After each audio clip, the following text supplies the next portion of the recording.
I Have a Dream. Speech by the Rev. Martin Luther King Jr.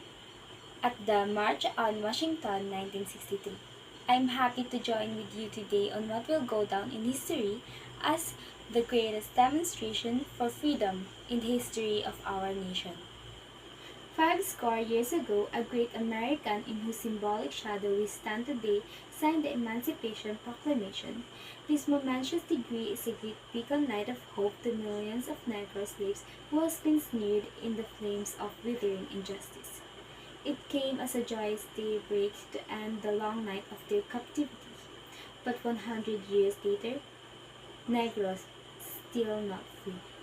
100 years later, the life of Negro is still badly crippled by the manacles of segregation and the chain of discrimination. 100 years later, the Negro lives on a lonely island of poverty in the midst of vast ocean of material prosperity. 100 years later, the Negro is still languished in the corners of American society and find himself in exile in his own land.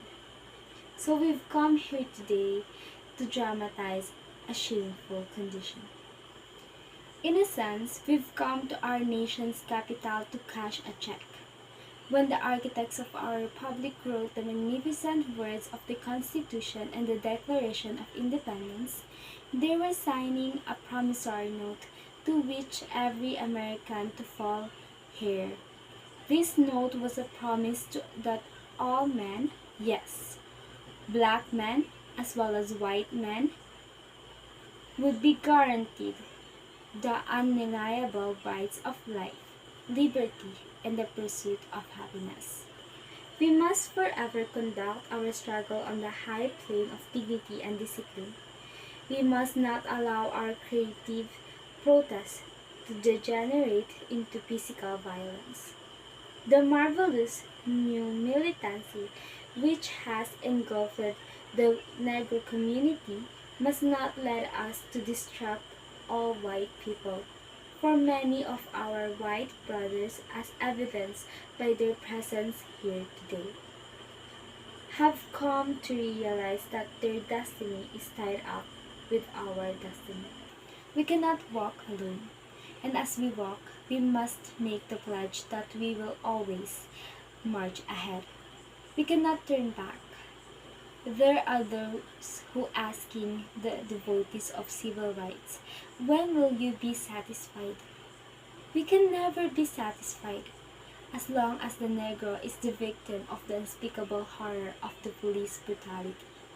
We can never be satisfied as long as our bodies, heavy with the fatigue of travel, cannot gain logging in the motels of the highways and the motels of the cities. We cannot be satisfied as long as the Negro's basic mobility is from a smaller ghetto to a large one. We can never be satisfied as long as our children are stripped of their adulthood and robbed of their dignity by signs stating for whites only. We cannot be satisfied as long as the Negro is Mississippi, cannot vote, and the Negro in New York believe he has nothing for which to vote. No, no, we are not satisfied, and we will not be satisfied until justice roll down like waters and righteousness like a mighty stream. I say to you today, my friend, even though we face the difficulty of today and tomorrow, I still have a dream. It's a dream deeply rooted in the American dream. I have a dream that one day this nation will rise up, live out the true meaning of its creed.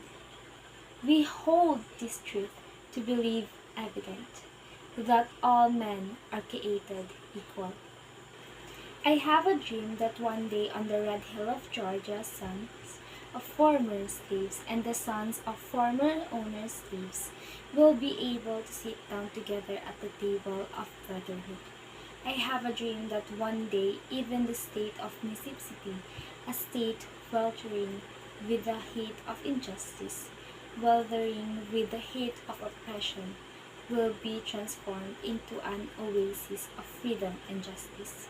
I have a dream that one day my four little children will one day live in a nation where they will not be judged by the color of their skin, but by the content of their character.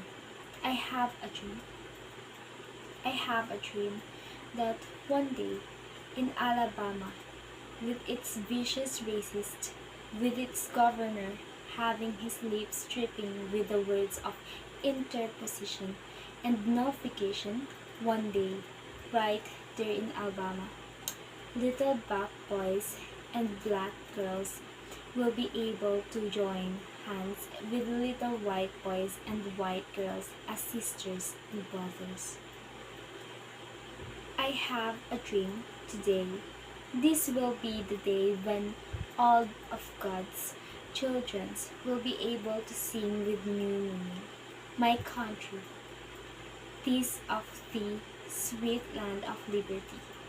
Of thee I sing, land where my father died, land of the pleasuring pride from every mountain side. Let freedom ring.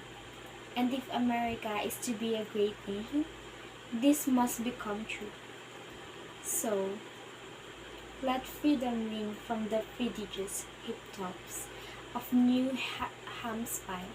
Let freedom ring from the mighty mountains of New York. Let freedom ring from the hiding aliveness of Pennsylvania.